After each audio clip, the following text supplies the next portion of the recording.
మహాభారతం చదివినా తెలుసుకున్న అందరికీ పాండవులు మంచివారు అయినా అడవుల పాలయ్యారని కష్టాలు పడ్డారని తెలుసు.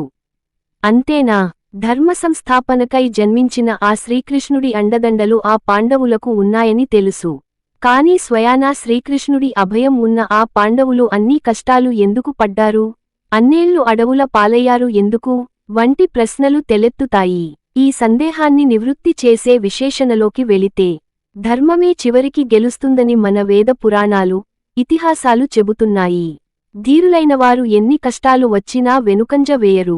జీవితంలో సుఖం కన్నా దుఃఖమే మనకు ఎక్కువ పాఠాలు నేర్పుతుంది. అందుకే కష్టాలు పడిన వారు ధైర్యంగానూ, నిబ్బరంగానూ, తెలివిగానూ ప్రవర్తిస్తాడు. భగవంతుడు అందరికీ చెందినవాడు. భగవంతుడి దృష్టిలో ఏ ఒక్కరూ వేరు కాదు. అయినా అందరూ ఆయనలో లేరు.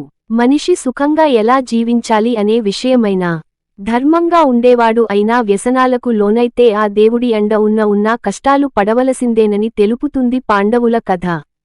ధర్మరాజు అంతటి వాడు కూడా జూదం వల్ల సర్వం కోల్పోయి అడవులకు వెళ్లవలసి వచ్చింది. ఇక మనమెంత ఈ విషయానికి తెలుసుకుని వ్యసనాలను వదిలిపెట్టాలి. వ్యసనాలతో సంపదలు, సర్వం కోల్పోతున్నా వివేకజ్ఞానం లేక కష్టాలు పడతారు చాలా మంది. ఈ విషయాన్ని మనం తెలుసుకోవాలి. పాండవులు అడవుల పాలైనా వారు ఎప్పుడూ నిరుత్సాహపడలేదు. పైపెచ్చు 5 మంది విభేదాలు లేకుండా ఒకే మాట, ఒకే బాటగా జీవించారు.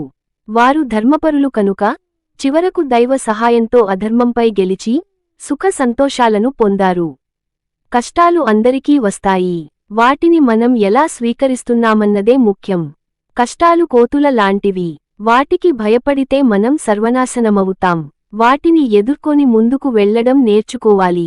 భారత, రామాయణాలు చదివిన ఎందరో విద్యావేత్తలు వాటిలో ఉన్న నీతిని, విలువలను గ్రహించి వాటి నుండి మంచి గుణపాఠాన్ని నేర్చుకుని వారి జీవితపు నడకలో ఆచరించారు. అలాంటి వారే భారతదేశంలో గొప్ప వారిలా ఎదిగారు. ఆత్మవిశ్వాసంతో కష్టాలను ఎదుర్కొని పాండవుల లాగా విజయం సాధించాలి. వేద, పురాణ, ఇతిహాసాల సారాంశాన్ని మన జీవితానికి అన్వయించుకొని ఎంచుకున్న లక్ష్యాన్ని సాధించాలి. లేకపోతే నష్టపోయేది మనమే. సత్యమేవ జయతే, ఎన్నటికైనా సత్యమే గెలుస్తుంది. అసత్యం, అబద్ధం, అధర్మం గెలవవు. ఎల్లప్పుడూ సత్యాన్ని అంటిపెట్టుకోవాల్సిందని శ్రీరామకృష్ణుల ఉవాచ.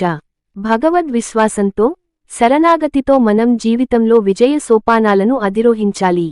అంతేకాని పాండవులు కూడా తప్పులు చేశారు, మనం చేస్తే ఏమయింది?